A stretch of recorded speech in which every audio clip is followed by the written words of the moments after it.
Welcome to the Future of Teamwork podcast, where we explore cutting-edge strategies to keep teams human-centered, drive innovation, and empower you with the tools and insights needed to help your team excel and thrive in today's rapidly changing world.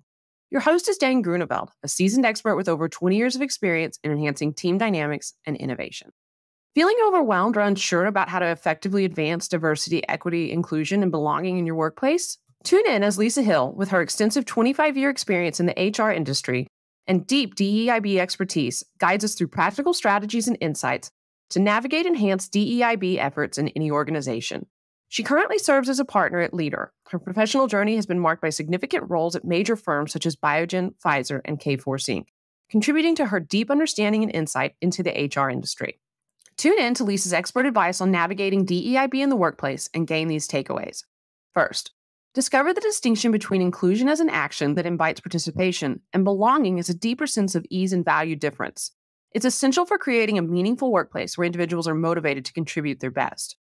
Second, learn how to recognize if your DEIB efforts are on the right track by understanding the importance of systemic change and leadership commitment in creating a culture of inclusion and equity. Finally, uncover the keys to maximizing the impact of employee resource groups by ensuring they are adequately resourced and properly guided, and their activities are integrated with the organization's DEIB goals. Armed with these insights, we're not just addressing the surface of DEIB, we're fostering genuine connection, growth, and transformation within our teams and organizations. So, teamwork makes the dream work, and we're here to inspire your next collaborative breakthrough. Gather your team or put on your headphones, and let's dive in together.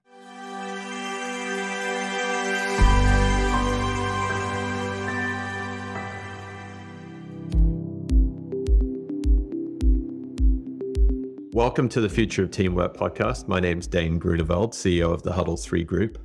And today we're actually shooting the show from Australia. Well, I'm in Australia, and my guest, Leesa Hill, is on the east coast of the US, Boston way. Leesa? North Carolina, actually. Oh, we're in North Carolina. I should have known that.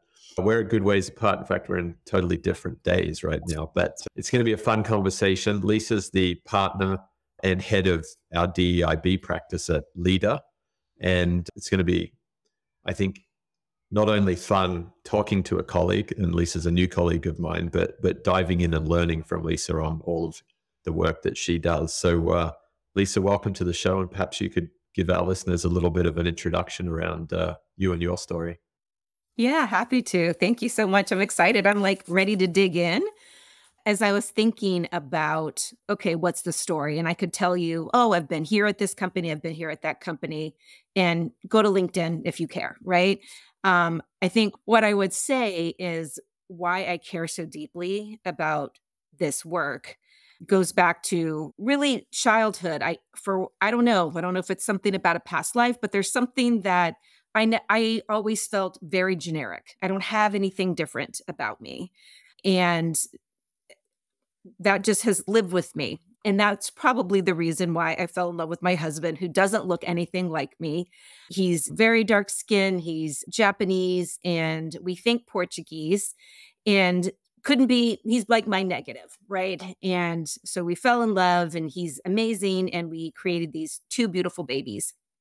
And I'm smart enough to know that he doesn't look like me. He grew up in a completely different socioeconomic space than me.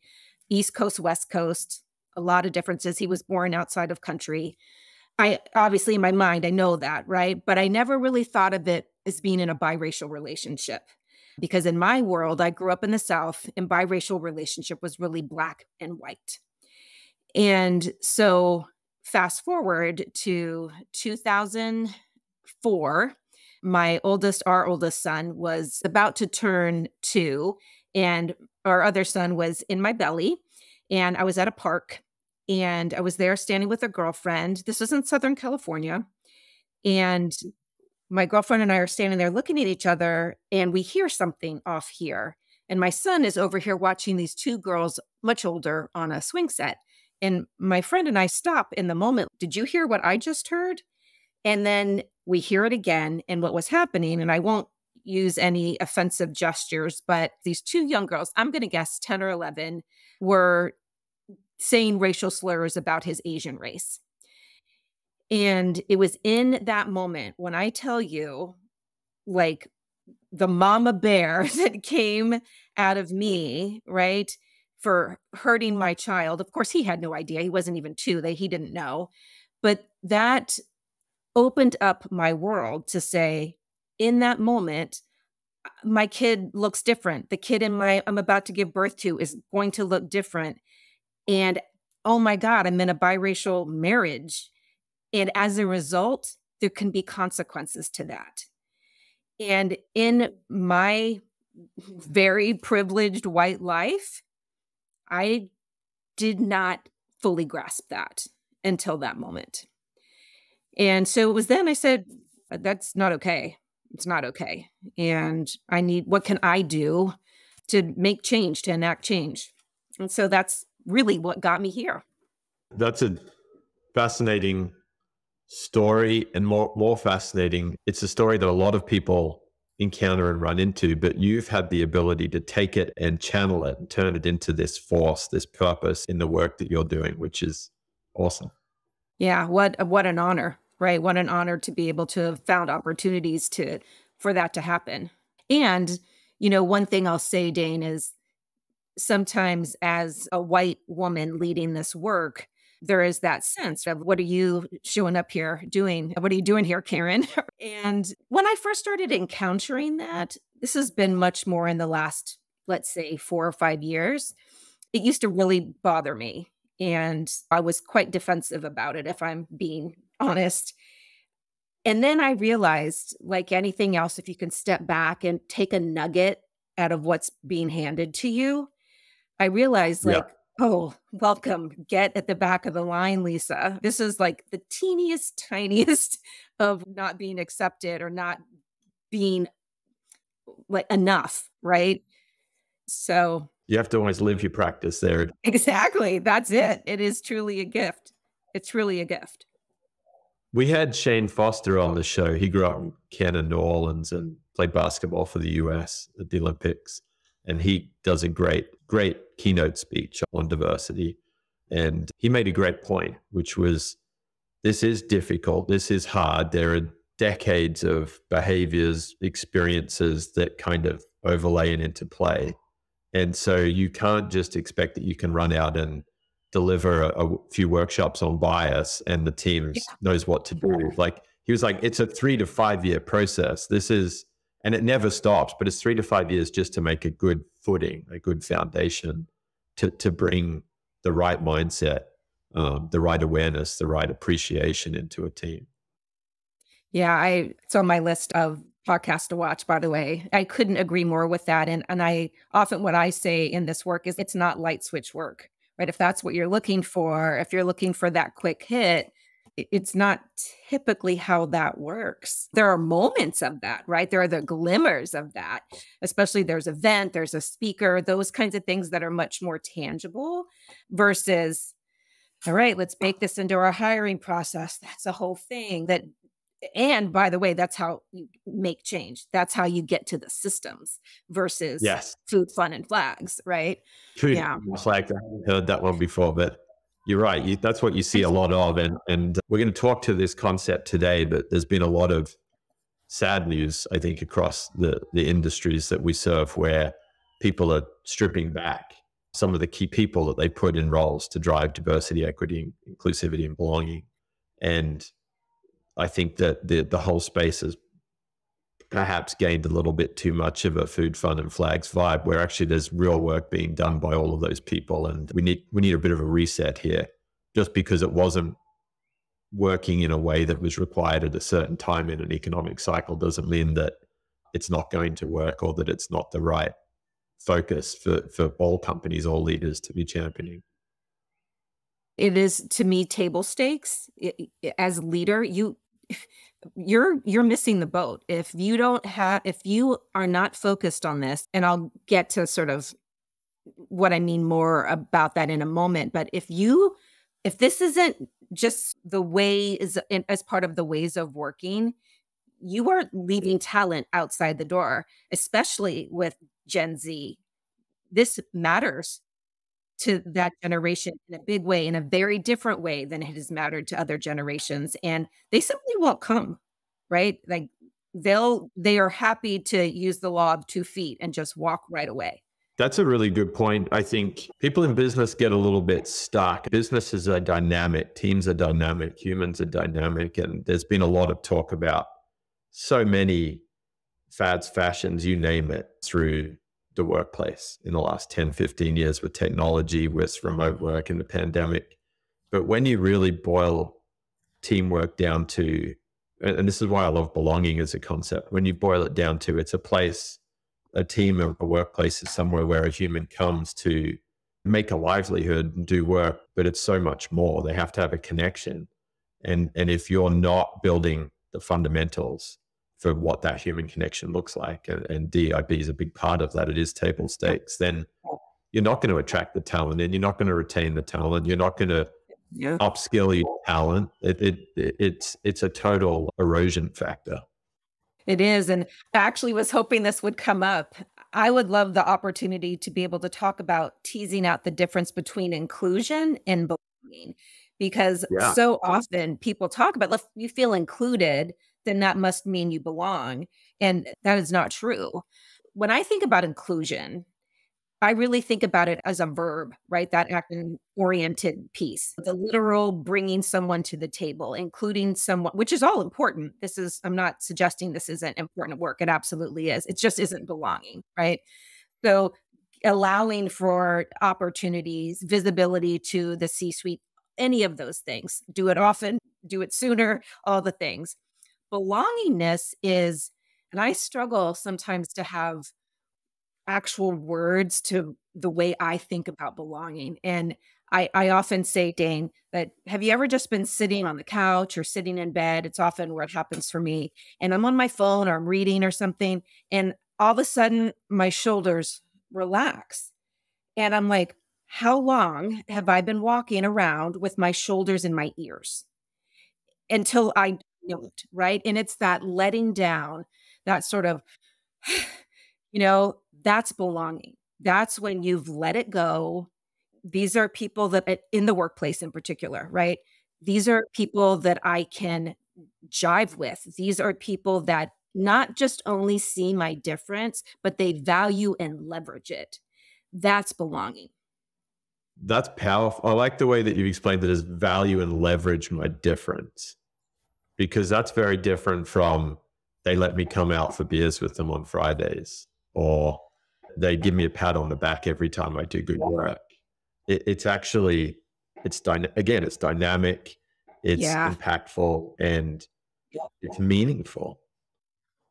It's meaningful. It matters. And as leaders, when you are doing that in an authentic way and showing up for your people in that way, can you imagine how much more they are willing to give of themselves?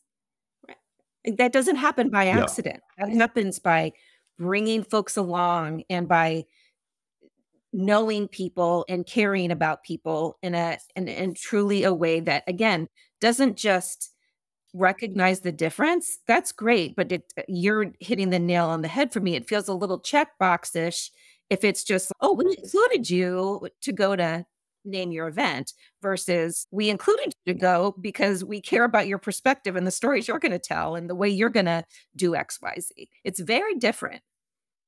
Yeah, it is very different. And I think you're right in saying that person feels like they've got more to give, but they're also going to share more.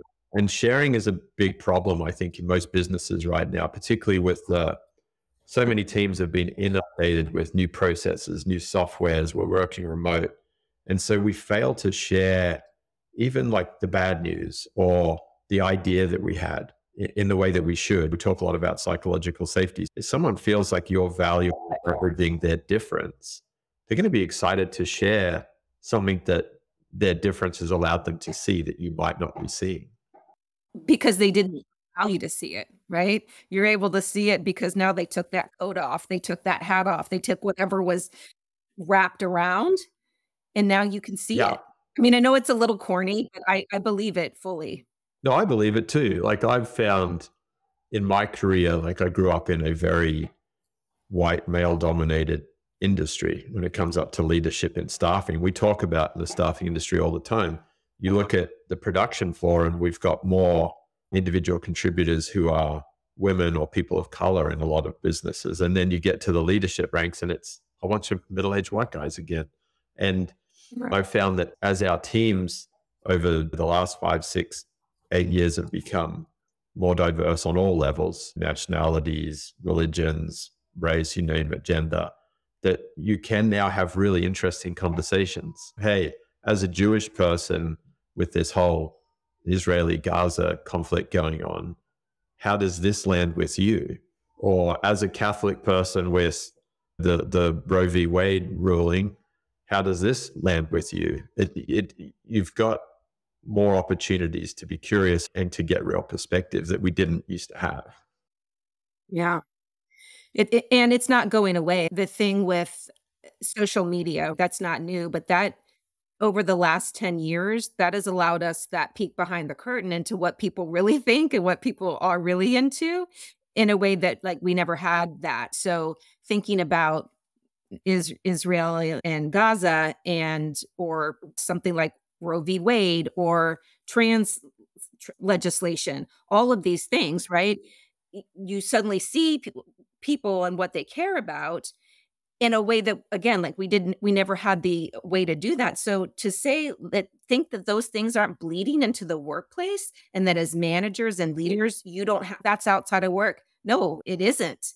And I think the other thing that it's not just that person is Israeli or Palestinian, and we don't need to go down that road, but as one example, we intersect our identities, right? So they're also perhaps a woman and maybe also an Israeli woman with a disability. Like we're not just one thing.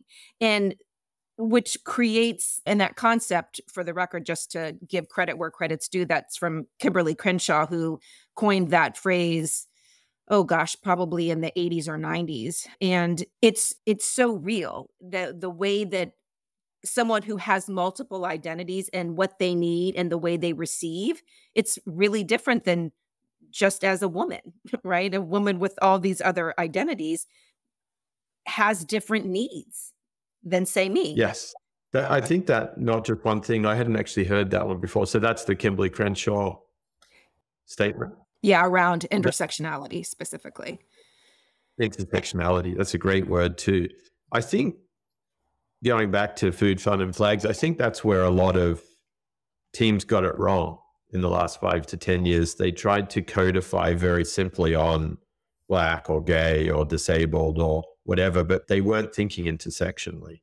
And when you think of it in that context, of course you're not going to get that right in a year or 2 years or 3 years. That's always going to be changing. And every time a new generation's hitting the workforce, there's a whole different kind of cadre of identities that are popping up. Yeah, absolutely. That's just welcome to evolution, right? It's how it goes. And I mean, even think about something like disability. That's one of the identities that we can have. Like, I might not identify that way today, but tomorrow that might come into my life, right?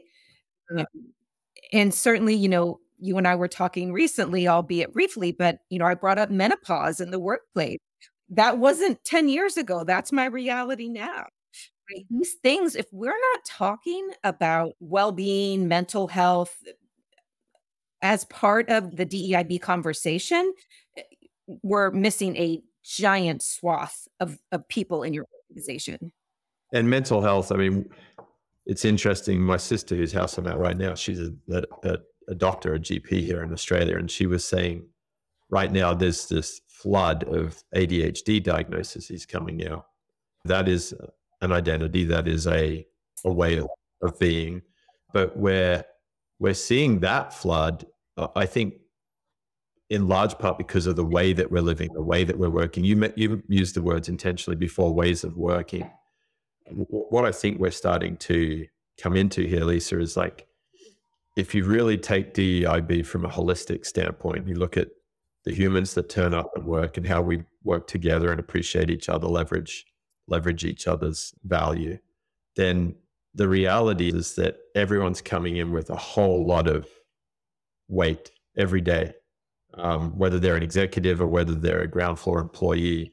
And that weight's not just the personal weight they're bearing, like where it's family, it's relationships, it's community, it's politics. And you can't, like you said there earlier, you can't just block that off and say, well, you're here to work, so earn your money. Yeah. It's very complicated. Very nuanced. And actually, the mental health piece is a trend that's in terms of how it now is really intersecting with DEIB is really a trend in this year. And I would say last year as well. Mental health, that consideration is really important for successful DEIB efforts. And if you're a leader, you do need to think about how mental health affects workplace culture and discrimination, right? That's where it starts to overlap. And the thing is that there's no question that the pandemic changed people, right? Yeah. Really. And we're not even going to know all of those changes still for another however many years. But the thing that is about this is that with all of the challenges over, let's just say, the last 4 years, really highlight the need for companies to create a positive environment, right? That encourages focus, it encourages collaboration, good performance from team members. And those things can't happen without an increased container of psychological safety. And you mentioned psych safety a few minutes ago. And I can see where folks would not connect the dots on DEIB and psychological safety, but it really ensures that team members understand that appreciation and the value that we talked a little bit about, regardless of their background. And then layer on top of that, and I am not a doctor here, so I can't say percentages with any sort of real truth, but you layer on what marginalized communities and in terms of their mental health and the differences that are impacting their mental health, layer that on top of an environment that doesn't feel psychologically safe, you're just getting further and further and further away. Those are the barriers we talk about of why it's different based on your identity and how much closer to the center and how much easier it is to get to the center when you don't have as many barriers, right? Yeah. Yeah. And that concept of knocking down barriers, when you've seen good examples, we've seen some companies go out and hire a chief diversity officer. Mm-hmm. We've seen some companies, it's the CPO, CHRO that's doing it, or the CEO. But when you see companies that are really intentionally, consistently knocking down those barriers, creating that positive environment, as you named it, what does that look like? What are some telltale signs that they're on the right path? I think a few things. I think that there is sort of an equal amount of true commitment, right? True buy-in, not just, hey, we need to hire the CDO and now 3 years later they're being let go because they don't really need them anymore. But true buy-in and commitment here at the top, as well as those grassroots efforts, right? So that in a perfect world, you meet somewhere in the middle, that it's top down, bottoms up. And in that space, you're encouraging an atmosphere of learning. Your leaders know how to actively listen. You're embracing healthy tension, right? That there is nothing wrong with not agreeing with your manager or your manager with you, right? I'm not talking about being combative, right? I'm talking about healthy tension in that approach to have really helpful debates to get to a better solution, to get to innovation. And if you just are constantly agreeing because you're afraid of discrimination or censure or isolation, name your thing, you're not getting there. Yeah. I think they're great points. I'm going to reread them. So you said true commitment, leading from the top and the bottom, meeting in the middle, atmosphere of learning, active listening, healthy tension. They're all things that every team should be driving towards for the effectiveness of their team, period, whether it's through a DEIB lens or not. So what's interesting there is, where those groups are failing, is it because they did operate in a silo, that they didn't integrate it into the wider business context, playing nicely with HR or playing nicely with strategy? Because they seem like obvious things that everyone would be working towards. I think it's probably 100 things, but I'll talk about two is, and this is the hardest part of it, is that you can't do any of those things without the wrapper. And maybe it's not even the wrapper, it's probably at the core, but we're in terms of systems, right? And processes. If it's not baked in, the way that you consider how you consider bringing new people into the organization, how you consider who gets promoted and whatever your performance management cycle looks like, the kind of benefits you offer, all of these things play into systems. And that is the systemic nature of where bias and inequity go to live and breathe. And this may not be all that popular to say, but I'm going to say it, which is from an HR standpoint, while there are many women leaders leading the work of HR, for a long time, it was predominantly white men who we need, by the way. We need white male allies. I'm not here to bash any white man. And those are the folks who were creating these systems. And here we are in 2024.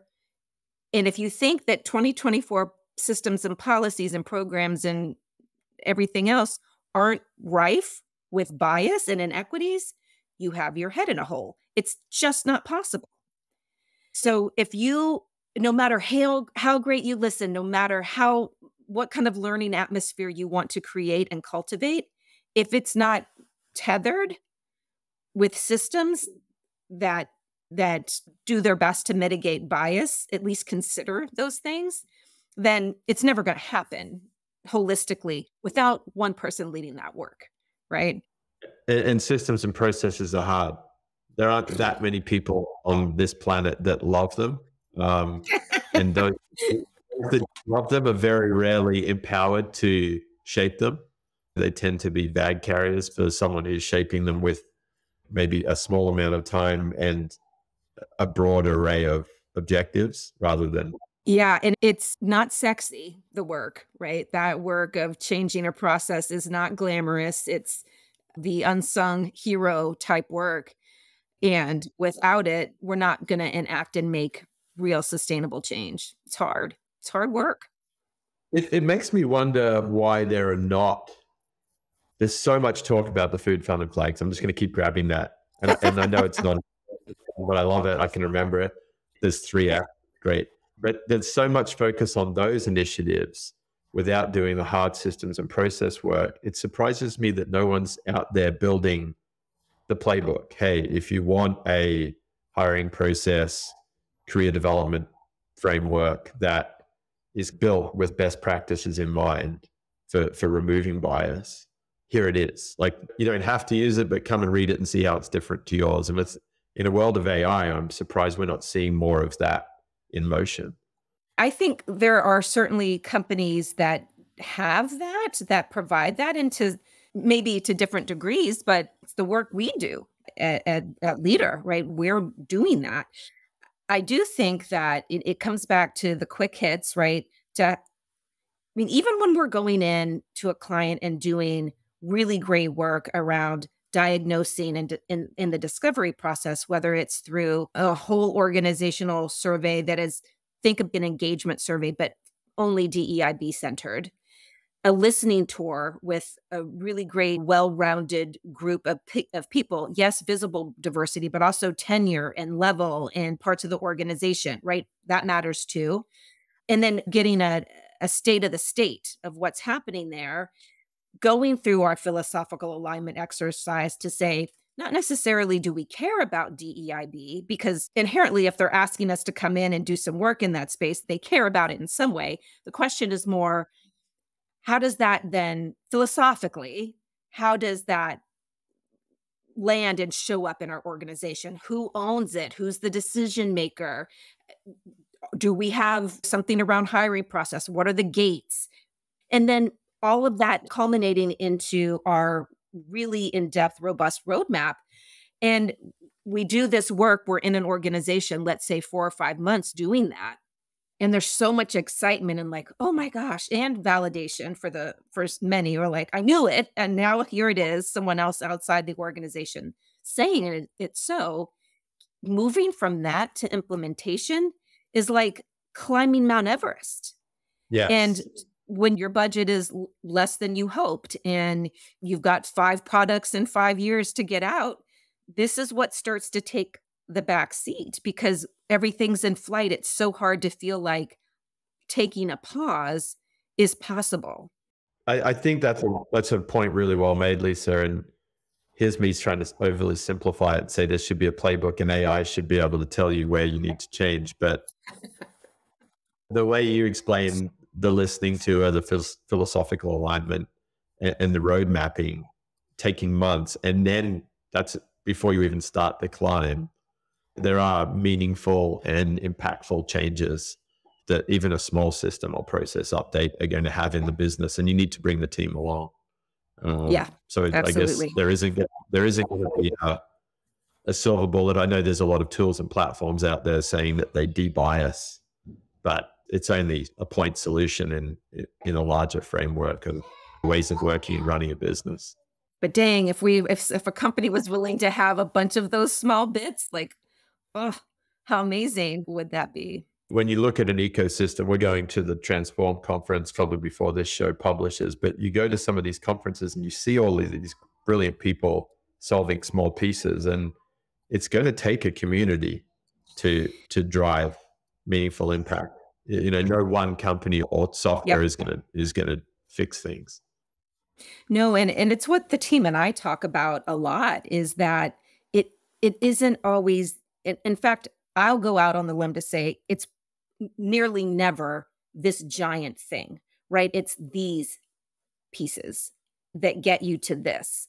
And it's also that really connects to the maturity model of anything. I mean, I'm obviously thinking about a DEIB maturity model, but think about that as just any organization and its evolution. If you're trying to go from 0 to 60, it's a whiplash effect for people in the org. They can't take it all in, and they don't understand. It's like they woke up in somebody else's room, right? So not just, I call it breadcrumbing. I don't know if there's a real word for it. The whole like meet people where they are to get them where you need them to be. Yes. It's not by throwing them into another place. It's by bringing them along. It's okay. You got that and you got that. It's those little small steps that allow for, oh my God, I just did that whole journey. It's manageable. Yeah, I like that breadcrumbing concept a lot. And when you think about, here's one that I'll share candidly. I've seen a lot of large organizations go out and build these employee resource groups. Mm-hmm. And I've seen some work really well, but I've seen a lot work terribly. And I've spoken to friends that have been on them and they've said, oh, we got given this budget. And they said, go and change the world with this little budget and this time. Like that. So that, I guess that kind of takes me back to the box ticking mentality versus having a roadmap and a clearly defined long time frame to be achieving incremental change. What's your view on where employee resource groups go positive and go negative in that setting? I think that when utilized and leveraged and resourced in the right way, ERGs, also known as, so employee resource groups, colleague resource groups, they're known by a number of different names, can be incredibly powerful. They can be huge engines for talent, right? So if you're really looking for talent in a certain community that you're just not attracting, I bet your LGBTQ network also has talented friends, right? Yeah. Like it is an engine. It is a pool that is often not fished out of. I also think it allows, when you think about a decentralized DEIB model, where there's not necessarily a CDO, maybe someone owns it. In my opinion, you have to have someone own it in some capacity, or it's like anything else, it just won't happen. But if it's a part of someone's job, and DEIB teams are historically tiny, they can't possibly do all the work on their own. So they leverage groups like ERGs to help throw those cultural events. So Food, Fun, and Flags, while I'm sort of joking about it, it's really important work. It just can't be the only work, right?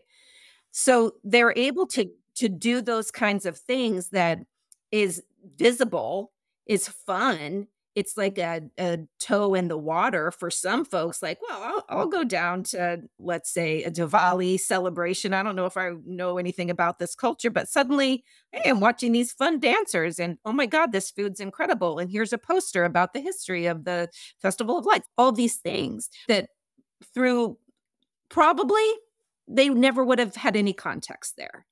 Right. So again, it's that just a little thing. So there can be a lot of power. The flip side, which is you're like, they can maybe do more harm than good. Not wrong, right? When you just say, hey, here's $5,000 for the year. You might even already, as leaders of those resource groups, might also be marginalized people doing the work for free off the side of their desk. Their manager likely going, why are you doing that extracurricular? That's how it feels. It shouldn't feel extracurricular. It should be part of your goals and all of those things. But that is a way that it doesn't happen, is that Leesa's over here creating a happy hour, some kind of fun event when she should have been doing XYZ, could be the perception. And so when there's not enough guardrails or enough chartering, I think is, by the way, where the wheels fall off with ERGs. They just go, here's money, go do it. But they don't really know what they're meant to be doing. They don't know. You got to train those folks. So that's why I say I think they can be super powerful when they are resourced and leveraged in the best way. And that's both a great emphasis to place on ERGs, but also a great watch out. Total watch out. Absolutely. The team, not bring your middle managers who are overburdened and stressed into the story to understand how to support whoever it might be down the hall to do their work. And it ties back to your whole point on failure being one of systems and process integration. Yeah. And like all things, and this is DEIB agnostic, is that if you are not engaging in equipping that manager of managers of people doing the work, it ain't going to happen, right? It's not going to happen. And we, as a society or corporate folk, we're just not great at it. We're just not great at equipping these people with really important roles to do it. So what did you expect, really? Yeah, you didn't set yourself up for success by any means. No, and it's absolutely crucial. You have people who are inherently incredible people managers, and they do it well and they care deeply. And then you have people who, we all know this, hey, you were technically great at what you did in your job, so we're going to reward you with a team of people that you never even wanted or know how to manage. Yeah, so I know that's a little bit of a tangent, but just from a leader effectiveness standpoint, it matters. It matters. And being able to do all these things that we've just run down from through the lens of DEIB, it's no less important than helping them to help their folks make the thing, create the medicine, whatever it is that they're meant to be doing. I think that's the big takeaway I'm gleaning from this conversation, Leesa, which I really appreciate. It's I was thinking we would spend a bit more time talking about that great small team that you were a part of and how it worked when you had a really engaged first team. But where we've really gone with this, probably because of this whole statement out there that DEIB is dead or HR can't lead the change that it needs to lead. There's a lot of negative news out there, but you've been able to bring it right back to DEIB as a lens is one in which, yeah, you can improve the experience of all of those people who are underrepresented in the workforce or don't have the voice, but actually you're driving holistically healthy practices, whether it's leader effectiveness, whether it's succession planning, whether it's healthy tension and innovation. It's an engine through which to achieve good things for the business. Period. It's not, you don't need to draw an ROI. This is how you drive a healthy business. Or you said that much more succinctly than I. I've had the benefit of listening to you and taking notes. It's a great call to action, and you shared some brilliant watch outs there too for leaders who are perhaps jumping in haphazardly or without enough intention and planning for success. Yeah, I mean, to the point around DEI being dead, leaders, HR folk out there, it isn't dead. And it's more important than ever to anchor your work here because for everything you just said, Dane. I won't repeat it, but it is at the core, like it or not, it's at the core. And it is what will release people to do their best work. Yeah. Full stop. Which is a great hope for any small teams and for the future of teamwork. So if any of our listeners, I'm sure many of them have taken away, sound bites or really key points of excitement from today's conversation and they want to reach out and find you, Leesa, how do they best find you? Sure. I mean, you can reach me on LinkedIn. I think the thing to know is that Leesa is Leesa. And of course, just my leader email, which is leesa.hill@leader, LEAD3R.com. Wonderful. Well, Leesa, it's been a blast. Yeah. It's funny how a colleague, you get to learn so much more in this format than the everyday meetings. I appreciate you making the time and sharing your story and expertise. Thank you. It's been a pleasure, Dane, really. Thank you for joining us. Remember that by embracing vulnerability, trusting our intuition, and approaching challenges with compassion, we not only strengthen our teams, but also pave the way for a future where collaboration thrives. If you're hungry for more insights, strategies, and research on collaboration, head over to thefutureofteamwork.com. There, you can join our mailing list to stay updated with the latest episodes and get access to exclusive content tailored to make your team thrive. Together, we can build the future of teamwork. Until next time.